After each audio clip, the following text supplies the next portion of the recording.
Our speaker this evening is a teacher and author. In fact, he has his books here with him this evening, and he'll be signing those for you. And he's traveled many parts of the world and experienced many different cultures. He's born in New York, and his degree is from Weber State University in Utah. And he's been researching Common Core for 7-8 years now.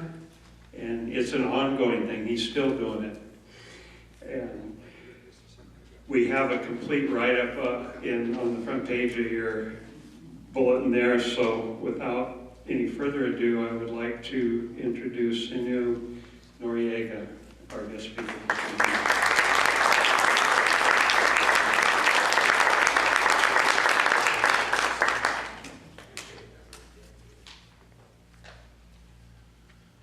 Well, we have a nice crowd today. Welcome, welcome, my fellow Patriots.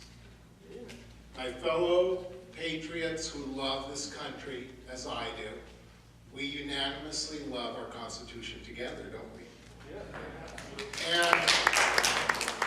And that's why we're here tonight. I love what the Tea Party stands for, because just that image in my mind of the Tea Party brings us back to the Boston Tea Party, where they said, symbolically and physically, enough is enough.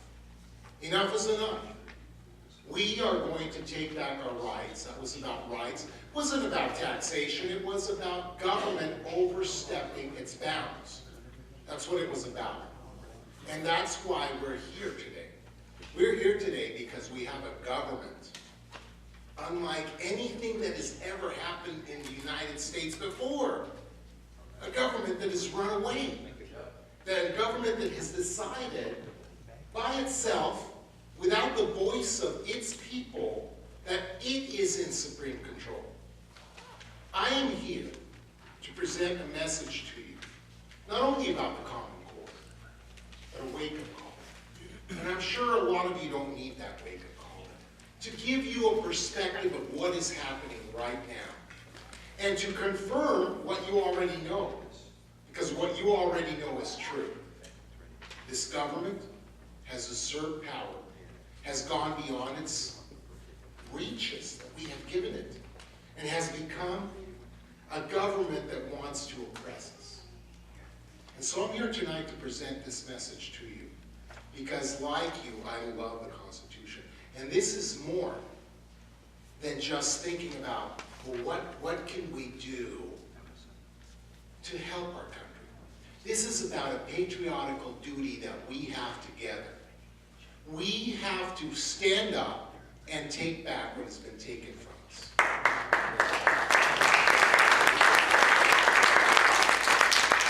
So fellow Patriots, today I'm going to ask you, because I don't travel around the country, I don't go up and down California, because it's fun. It's not what I do it for. I'm a teacher. You can imagine, I'm a teacher's salary, with a wife, a lot of kids. And it is absolutely heartbreaking for me to see the struggle that they have to go through because of what I do. What do?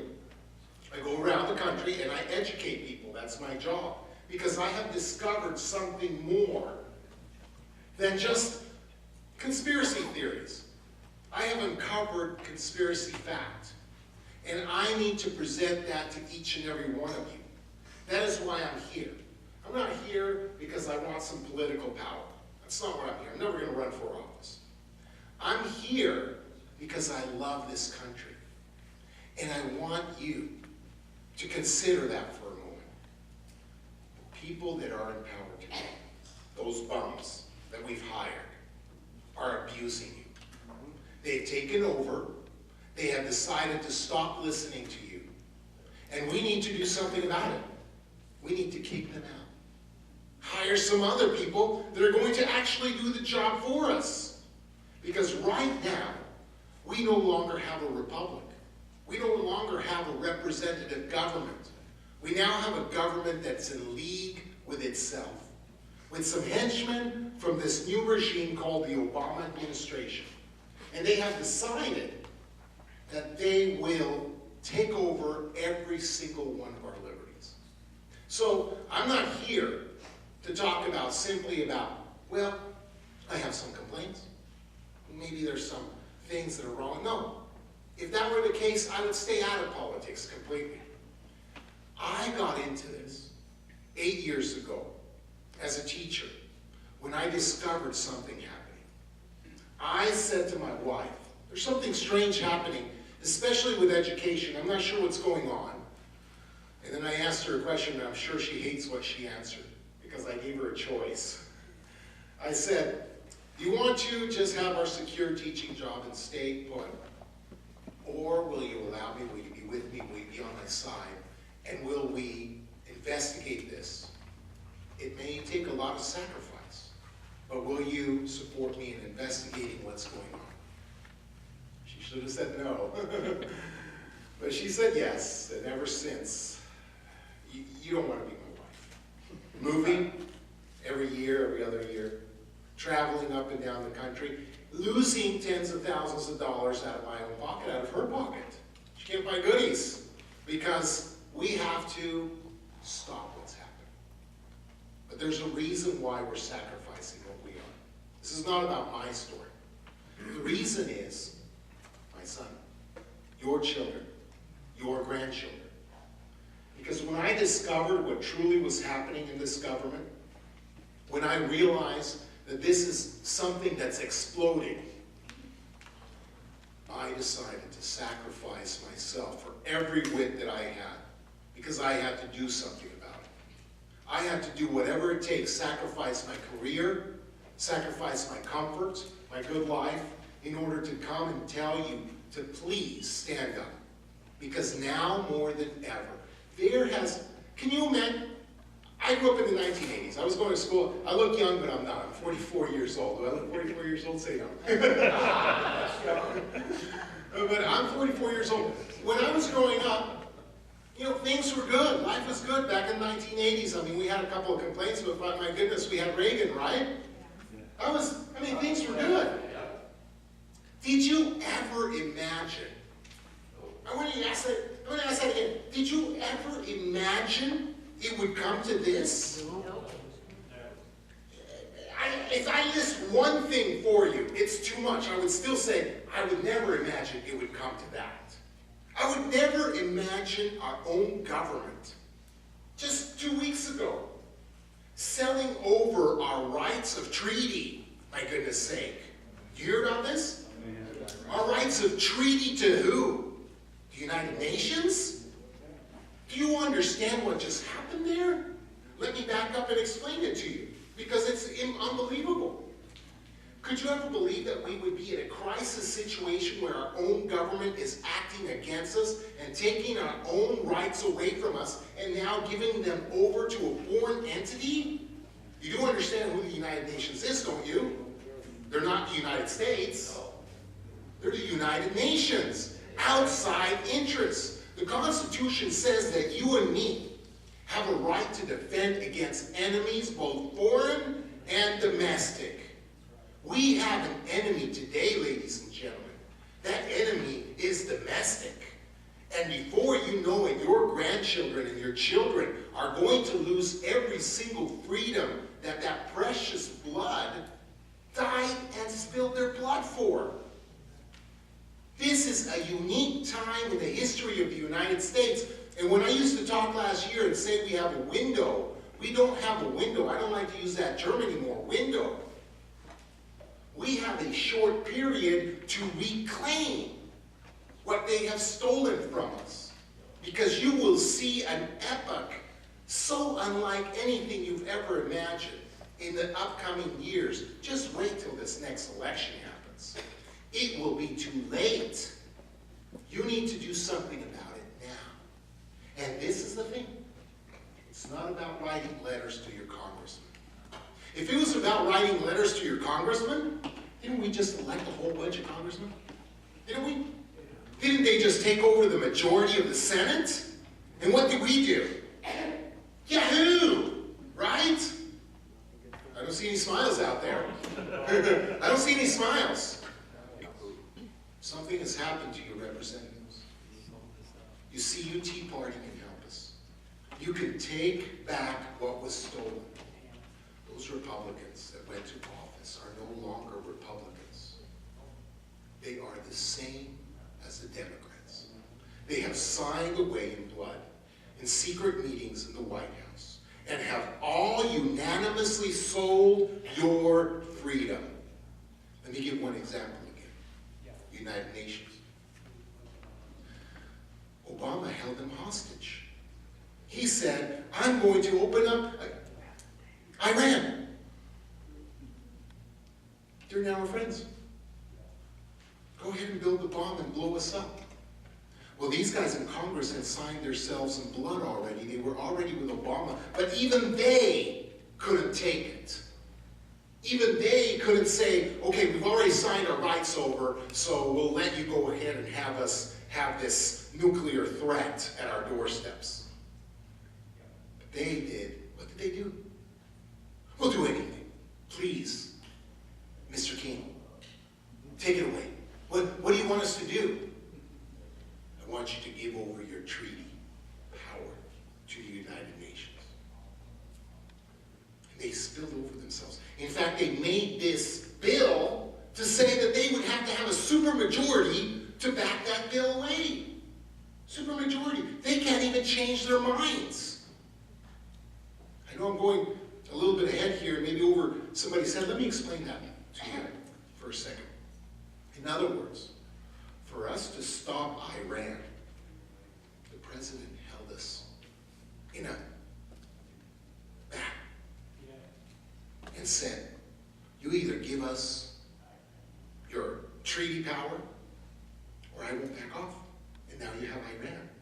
This is the type of president that you have. It puts us under siege with the most dangerous country in the whole world because he wants to take away the control. He wants to get it, and not for himself, but for the people that he works for. And so that's what they did. They unanimously signed in and said yes. The United Nations now, that little committee in the United Nations now has the power to vote on treaties. And Obama asked the question, there won't be an up and down vote, he said? No, there won't. Good.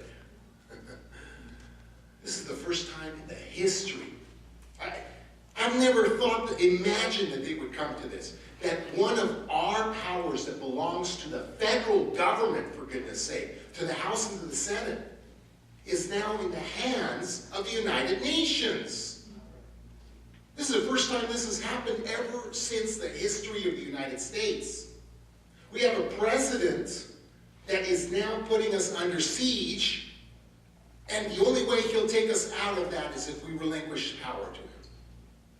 How did we get to this point?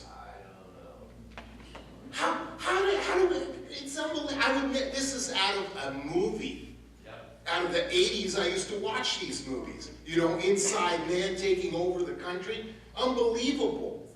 You want another example? Well, I can't even name them all. Name them. Guns, land rights, immigration. Every single step that Obama does is what? Turns to the camera and says, I don't need Congress.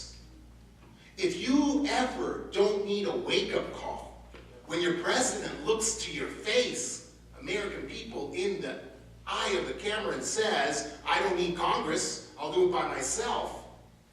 If ever you need a wake-up call, let that be it.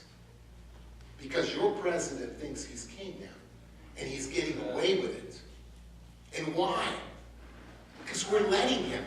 This is an audience of patriots here, but the seats are not full.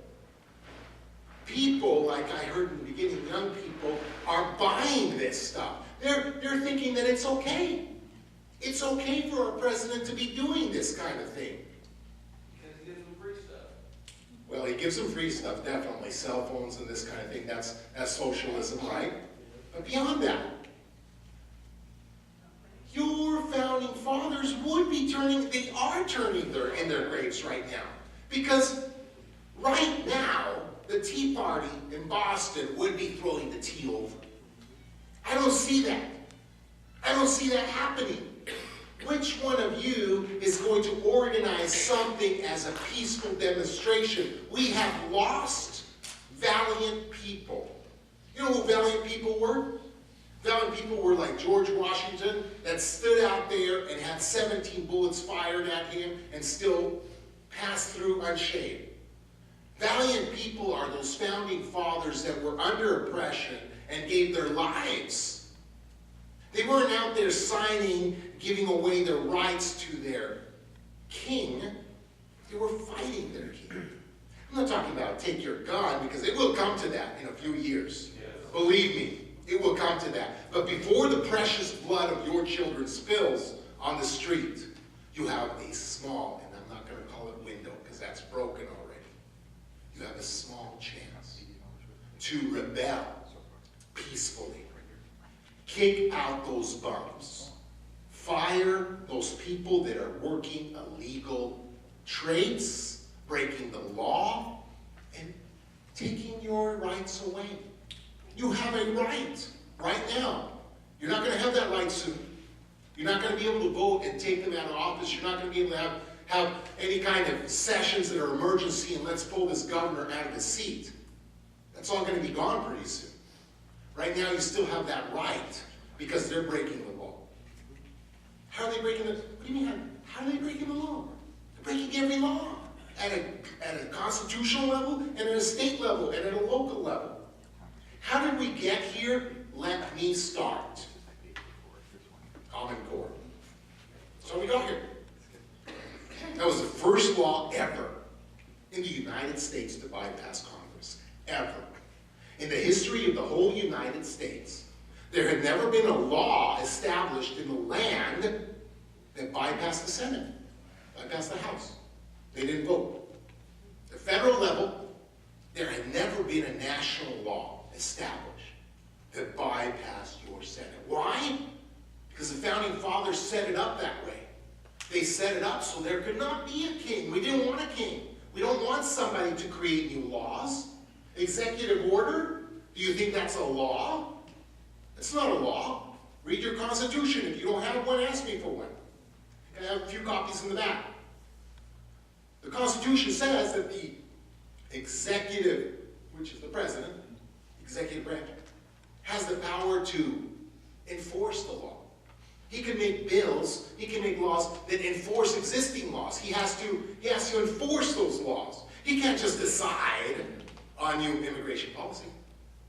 He can't just decide on land rights issue, on water rights. He can't just bypass everything. That's not executive order. You've all been duped. And you're taking it and swallowing it as if that's part of the Constitution. That isn't. The Constitution established for a House and a Senate, and that's where your laws come from. So that there can't be a king. What you have now is a king. And the way he did it was they decided to bypass Congress without anybody watching. How did they do that? 20 years ago. George Bush signed a law called No Child Left Behind. And we're going to back up now. I'm going to symbolically back up so I can give you the history of what happened, how this government took over. You see, when No Child Left Behind came out, signed by George Bush, and by the way, I don't believe that George Bush knew what he was doing. He didn't make the law. He just signed it. Because this was now the reestablishment, in other words, the stamp of the new presidency coming in. He was reinforcing or endorsing something that was called a sunset law. The Elementary and Secondary Education Act.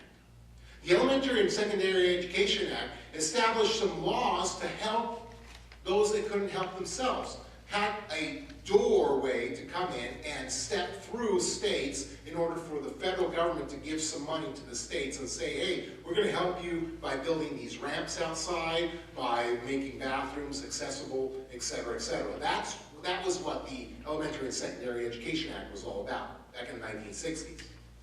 The thing about this act was it was a sunset law, meaning that after every president left office, it had to be reauthorized. So if you're with me so far on that, now we have to have a reauthorization when Mr. Bush comes in, President Bush. So he signs it. No Child Left Behind. Does he create it? No. he signs it. Because who created it had a master plan in mind. That's correct. Who created this, No Child Left Behind, meant for there to be a crisis in the United States. Not a crisis that the whole United States would be looking at, but enough of a crisis that the federal government could take over one of the fundamental powers of the Constitution given to the states, that of education. Doesn't name education specifically in there, but I just read the Constitution a couple of days ago in its entirety, and it says in there, any right not specific in this Constitution belongs to the states. States, of course. We have the right of education. By the way, the Department of Education, a legal entity. So, we have the right of education. We're supposed to educate our children. Of course we are, aren't we? I mean, we want our children to grow up knowing about the missions, knowing about what happened here locally, knowing about et cetera, and having a little God in their school, because we're religious people, aren't we? So that's why the Constitution gave us that right. Now in New York, for instance, where I was born, people are a little more liberal there. So if they want to have their children learn about gambling, which I used to teach in Nevada for 1 year, oh my goodness. At the end of the year, I'm going to tell you that story, at the end of the year, they would actually set up gambling tables at the school for career day. It was incredible. I'm serious. Because the schools get that kind of money from the gambling establishments to run their schools. So, talk about the mob in charge, right? But hey, who are we to say anything, right? Who are we to criticize? So Nevada wants to teach its children to be gamblers, and their parents are okay with it, then so let them have their right, right? Isn't that their constitutional responsibility and right? If they want to teach their children to, to be whatever, that's your God-given right. But now, the federal government says, let's create a system which will implode in on itself. Let's create a system that will create a panic. And we will steal away. No, they will beg us to take the power from them. We will take over education. But the reason we're doing so is not that we care about education. Sure, they want to brainwash your children, but that's not the point. We want to see if we can bypass Congress. Because if we can bypass Congress, we've won. That's it. Doesn't that make the hairs on your head stand up? If we can bypass Congress? So let me tell you how they framed it up. I'm a teacher and I studied this, so it's unbelievable. There's these tests at the end of the year. You remember those with No Child Left Behind? The tests, the end of year tests, and you had to score a certain number. Otherwise, you were on program improvement. Well, let me tell you about those tests. No Child Left Behind, that sounds fantastic. Oh, yes, everybody's with that. No child left behind. Sign me up, right? Beautiful punchline. So, what does that mean? Well, we're going to improve. How much? 5% a year. Sounds good, right? We're going to have our kids improve 5% a year. Sounds just, everybody's going to jump over, wouldn't you? I've seen you real active today. Would you sign up for something? Does that sound logical to you? Yeah. Sounds logical to everybody, unless you realize what's happening, unless you're a teacher. See, we're not talking about little Johnny and tracking his 5% growth every year, no. We're talking about the 7th grade class. 7th grade class comes in the first year, 2001, yay, and they write their tests, and et cetera, and yes, that's the base. Next year, the next 7th grade class has to do the same thing, 2002. And they have to improve 5% from whatever base class got last year. Doable, right? You just put a little fancy moves as a teacher and bam, you got it, right? Everybody pats himself on that, 2002 success. 2000. Who said those words first?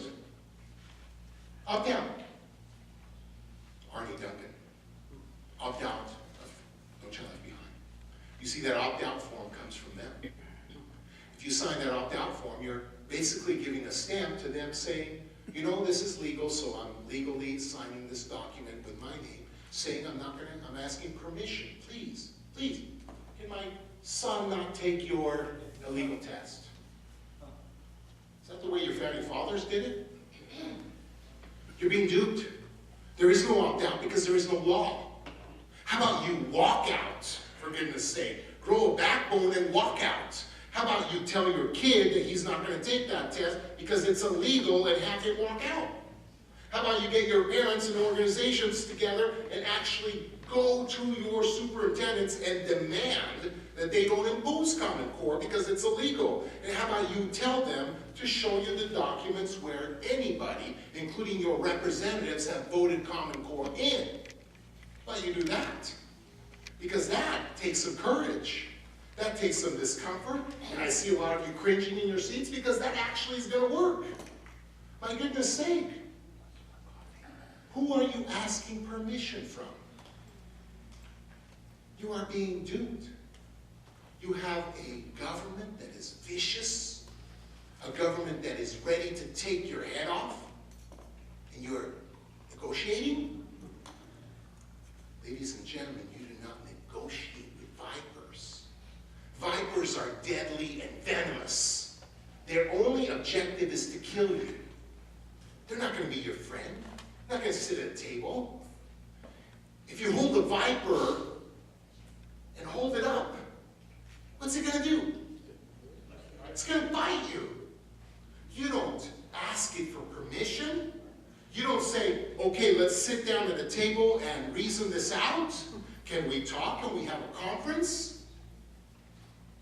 Your representatives and your leaders are viciously and maliciously taking your rights away. You do not ask them for permission. You fire them. You sue them for breaking the law. What law? Pick anything. They've broken the law. Because they don't care about the law. Since when? I know you're all civilized. That's why you're here. You're thinking that they are civilized. Since when can you negotiate with a terrorist? You can't. And yet that's what our president's doing. Since when have they shown us that they even care about the law? They don't care about the law. And here we are as puppets. I'm sure they're going to be civilized and they're going to work. They're not. We have one advantage and one advantage only. The law right now is on our side. Right now. They have broken every law.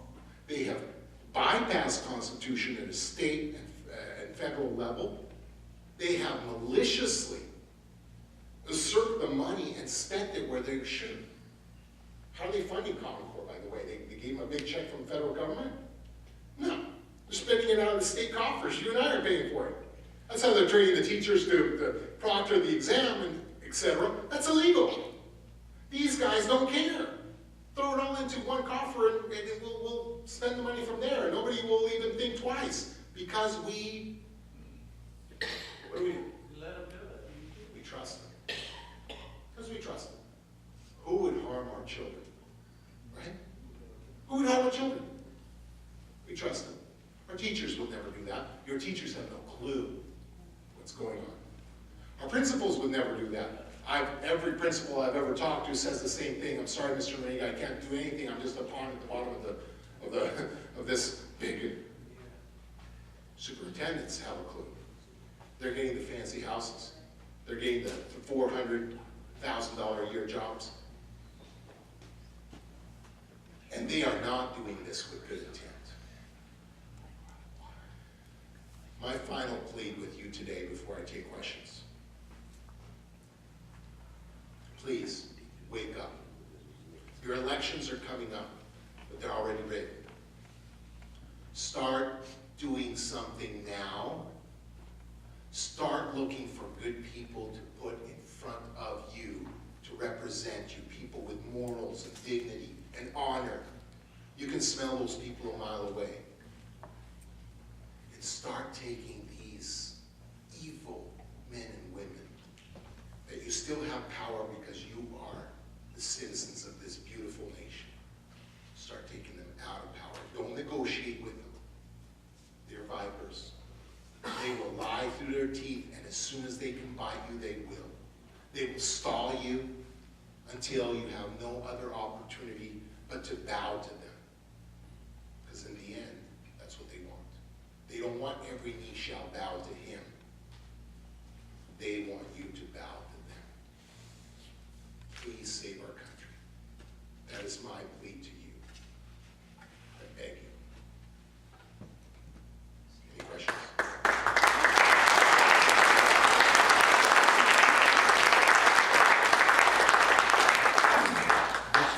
Q&A? Sir, the question is, how does the money that was budgeted, I think it was referred, raised to the top, how does that relate to what really got funded? Great question, this race to the top. Another stall tactic by our wonderful president. Money, nobody ever saw that money. I mean, there were a couple, nobody ever saw that. This was a ruse while they get everybody to sign on board. So this race to the top money, and I talk about that in my book as well. It was just a ruse, a stop, as you will, so that you can spin your wheels and do nothing while we take over education. Those that had questions, race to the top. Those that started to say things, why isn't our government reauthorizing the Elementary Secondary Education Act? Race to the top. Race to the top. You can make a lot of money, race to the top. There was money, but everybody that applied, most of them didn't get anything. And those that did had to spend it on specific things that the government said that they had to. So it was mostly a ruse until Common Core took over. So call that an intermediate period while everybody's wondering, like chickens with their head cut off, what do I do, what do I do? Race to the top. That's what we do for now until we take over, but we're not telling you we're taking over. Questions? The lottery that was supposed to help in California, all that money did go to education. And then what happened was the government said, oh, look, you're getting $30 billion from the lottery. We're going to take $30 billion out. So basically, out of that, and put it back into the general fund. So the lottery basically funded the general fund, which is bankrupt. The governor was already in league with Arnie Duncan, as you remember, and I hope everybody heard that question. The governor was, Schwarzenegger was already in league with Arnie Duncan and the president. So, of course they're not going to let you fund your own education even during crisis time. Of course not. It's the same thing happening with the water, right? Do we have a shortage? There's no shortage, are you duped? There's no shortage, please. Okay, trillions of gallons are coming off the river, and what is the government telling you to do? To dump them into the ocean. Why? You believe that there's really some conservative group that wants to save one of you believe this? The government needs crisis so they can control you. And it's in every single,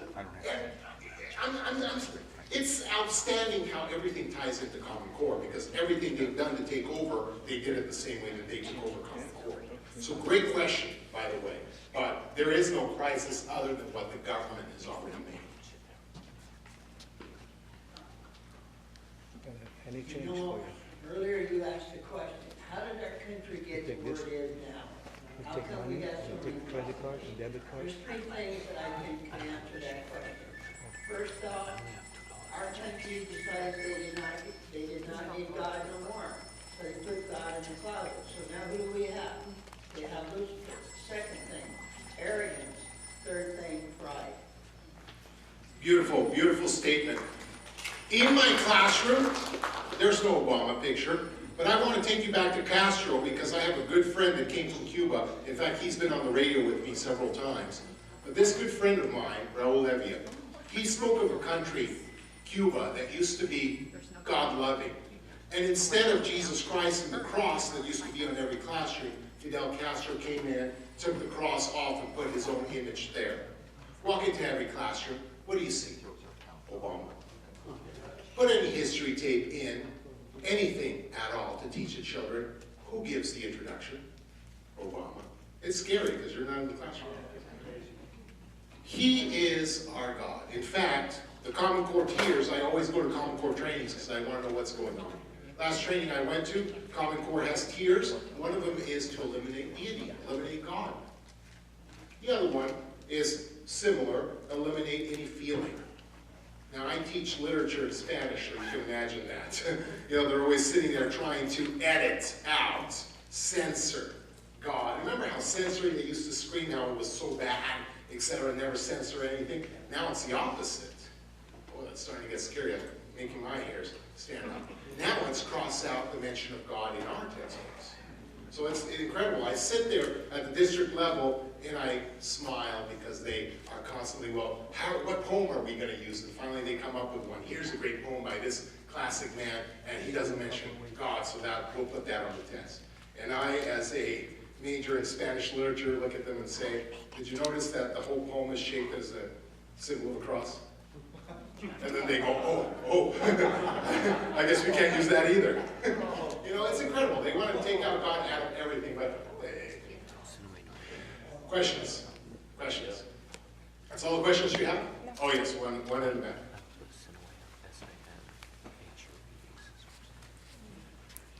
So my son goes to a charter school, and last year I was told I had to do the opt-out form to not take the test.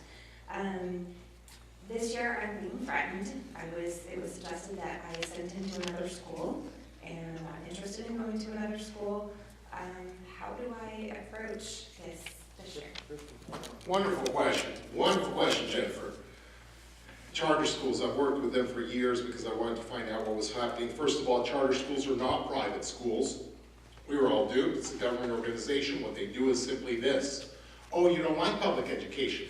Let's do this. Let's create this thing that looks like a private organization, and let's call it charter. But we still control it 100%. It still falls under the charter of the school district, and therefore the school district still completely controls it. Wow, what a dupe, huh? So charter schools receive still the same mandates, but how they operate them first, and I'm going to get to your question in a second, how they operate them and open them first is by parents like you that have been fed up, by grandparents that have been fed up, and open their own charters. And the first couple of years, 3-4 years, it's fantastic. It's like heaven. You get to do whatever you want. And then all of a sudden, as soon as you have about 900 students and it's getting a little crowded in there, government steps in because the government's like the Borg. Any Star Trek fans here? Oh, please. Okay, one. My son. He did the Spock thing. Did you see him? They're like the Borg. The Borg are these evil aliens that only care if you're in a massive ship with 1 million people in there. Well, the government's the same. You know, they're not going to look at a little small group doing their thing. As soon as you get big enough, they'll take over, and that's what they do at charter schools, and that's why you're getting schools now. Because the first couple of years, oh no, come on in, it's fantastic, bring your kids, no Common Core, and you get to do whatever. And then all of a sudden, here come the accountants. They start to change things, and they start to review, and all of a sudden it's different. Because they don't want your kids out of public education. They just want you to think you have them out of public education. So what do? Good question. You know what one of the parents did at the charter school? That she came to me and she said, because I was getting kicked out because of the fighting the Common Core thing. She said, Mr. Noriega, do you want us to walk out? No, don't walk out because of me. Walk out because of the Common Core. Organize a group, walk out. Let's see if they don't hear you. The one thing a principal once told me in a charter school, the most important thing is, Mr. Noriega, you don't understand, these parents pay your paycheck, and they speak with their legs. Start speaking with your legs. Great question. Anybody else? Okay, we have here, one here, and one. Oh, and by the way, that's, I think, a whole chapter in my book to talk about the charter organizations. What about the history and the philosophy behind this whole movement? And I've been studying a lot into the Hegelian dialectic, and where all this actually comes from. You know, you go from thesis to antithesis to synthesis. Can you speak to any of that? Thanks for that question. I appreciate it. All these things going around, I didn't even get into them. All the math, all the brain propaganda, et cetera, et cetera. I didn't talk about it because I don't have time. It's all true. Your children are being raised and educated and brainwashed to think, not American thoughts, not American thoughts. That's why your children come home and they start saying weird things. They are being taught to think. They are being educated, they are being brainwashed to think non-American thoughts. Fantastic question. Well, the point on that I wanted to get to is that their whole philosophy on this is to get the children to, and part of the questioning, at least what I've been looking into, is that in the classroom, part of Common Core is to get them to start expressing what they think, what they feel, and then validating that, which in many instances is being managed and worked, which comes directly between what the parents are teaching in the home, the values and the standards. They want us to believe that the Common Core is our friend. They want us to believe that it's higher thinking. And all these, this has been going on since No Child Left Behind, all these buzzwords, higher thinking, higher standard, more rigor. They want us to believe that the Common Core is fantastic. The reality of it is that what they want is a separation from parent and child. Let's just talk math for a second. Your child comes home and asks you to help them with their math, and you don't have a clue. What's your child going to say? And if he doesn't say it because he's too educated and you brought him up right, what's he going to think? The government knows, my teacher knows, my father, my mother, they don't know anything. They are separating and creating a wedge between children and parents. I saw another question back here.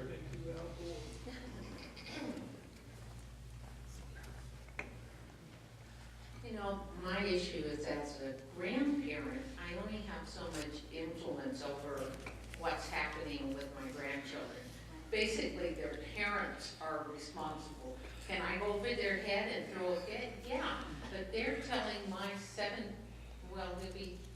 he'll be a senior next year, that if he opts out of Common Core, he will not be able to walk across the stage and graduate. That's a very great question. No, go over your child's head to help your grandson, granddaughter. No, you can't, obviously, because they're the last word as far as educating their children. It's in our Constitution here in California. But sue them? Yes, you have a right to do that. Demand them to follow the law? Yes, you have a right to do that too. Look at your leaders and tell them you cannot impose laws that are unconstitutional? Yes. You as grandparents have more power than you understand. Let us all step back if we can hear me here. This is not about education. This is about Constitution. You have every right to fire those bums and elect new ones. And you have a right to do it now. You don't have to wait till any election. You can have right here in the state of California emergency sessions. So you as a parent, very good, as a grandparent, can do more than even the parents because you're politically involved.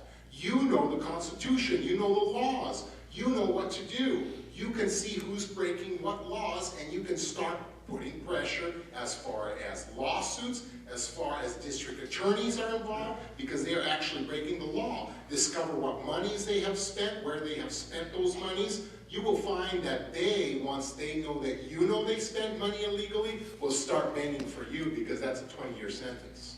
Very good question.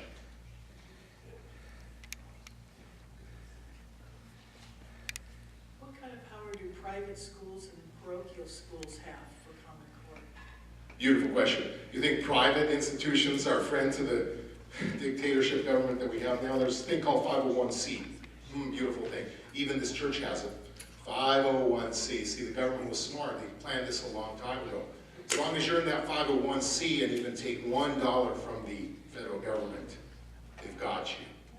So, don't think for 1 second that your beliefs on gay rights, and, well, gay rights, we love our brothers and sisters.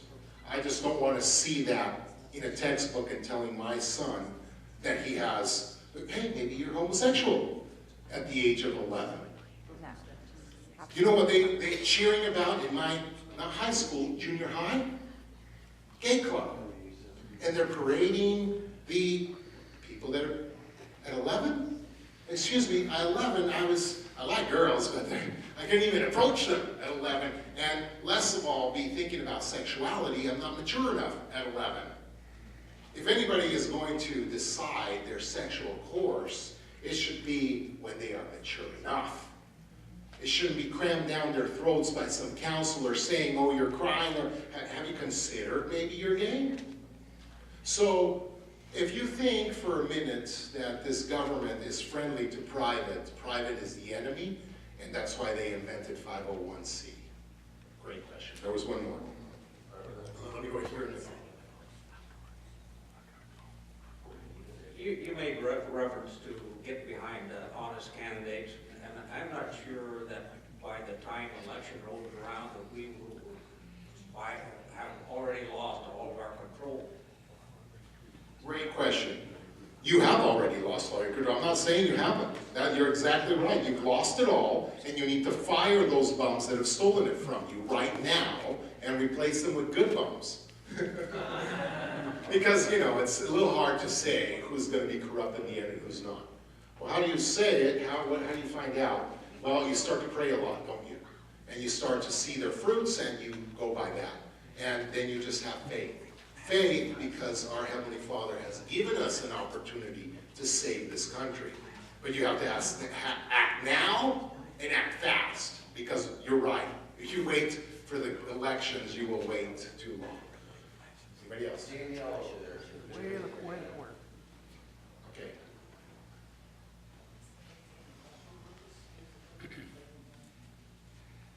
That's right. But just real quick, she said there are a lot of private schools that don't take federal money. I'm glad she mentioned that, because if they don't, then they're safe. That's the whole thing about it. If you haven't taken that dirty money, you're safe. There's a school in Utah. I didn't go to that one. I went to Weber, but school in Utah, BYU, big hush-hush lawsuit came around because they were going to take control over BYU. What happened? Hush-hush situation, lawyers behind the things. One of the professors there had done some grant thing with the government, got some money for some experiments.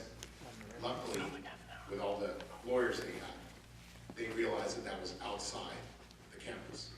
Otherwise, they'd have control of that. So you're exactly right. A lot of private schools don't take that. They make sure not to, because the moment they take 1 cent, church, school, or otherwise, the government will take over.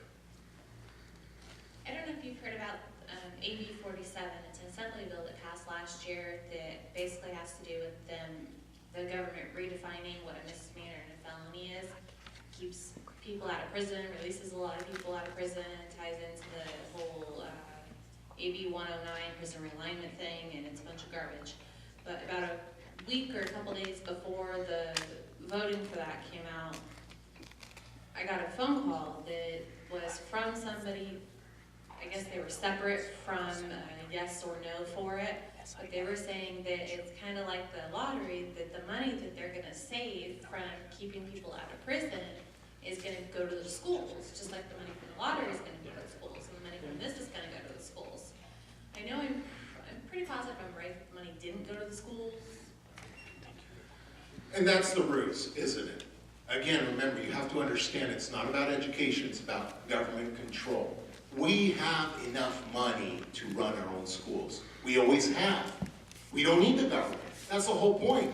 Do you understand that this battle is being waged over less than 7% of the annual budget?